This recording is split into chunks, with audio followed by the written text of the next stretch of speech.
Ni no Kuni 2 is less of a sequel and more of a second installment in a series.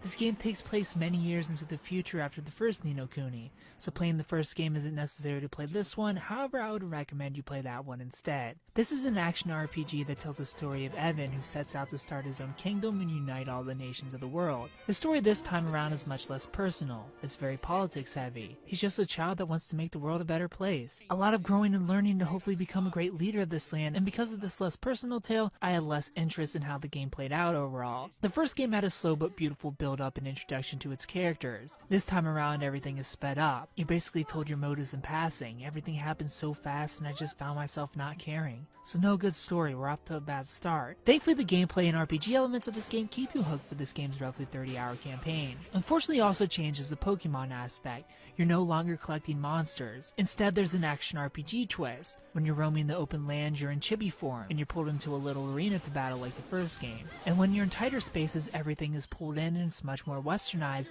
where you hop right into battle and go. The combat system is much more simpler this time around. Magic is rewarded quickly and spent with the hold of a trigger and the press of an action button, leaving combat to be fast and fluent, requiring little strategy. However, the strategy of the first game is what made me fall in love with it aside from the Pokemon character collecting aspect in the story. Here not much thinking is required. Hack and slash your way through battles. Things are so easy that I actually found boss battles to be easier than regular random encounters. I still had fun with all this though, opening chests and picking up loot, throwing the loot on my party members, which like the first game can be swapped through during battle at any time. And you can bring up to 3 members into combat. You'll be gaining new party members as you get deeper into the story. There are also these little higgledy characters you can collect by trading items that will join you to aid you in battle with elemental damage or healing you. The good of this game mostly ends in the combat. The rest just sets out to take away all the heart and charm this series had. There's an insane lack of cutscenes and voice acting here, giving you more reason to not care what's going on. There's a little siege battle minigame that adds absolutely nothing to the game, and the worst addition, the kingdom management that sets out to turn this giant JRPG into a mobile game.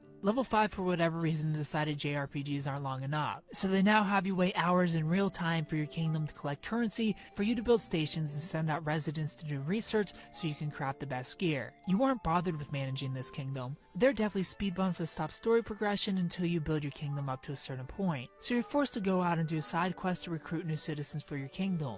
It feels like a giant time waster. I don't necessarily hate that it's a thing, it makes sense for the story, you are a little adorable king after all, but I hate that it's forced on you at times and runs on some free-to-play mobile game timer nonsense. I didn't find the kingdom management to be necessary. You can just straight up buy and find sufficient weapons and gear as the combat is so easy here. But I do like the new fast travel options, making this 4 side quest bit not too much of a hassle. And I did love the design of this world, its town, and its bosses. If there's one thing the series does right is world building. I'm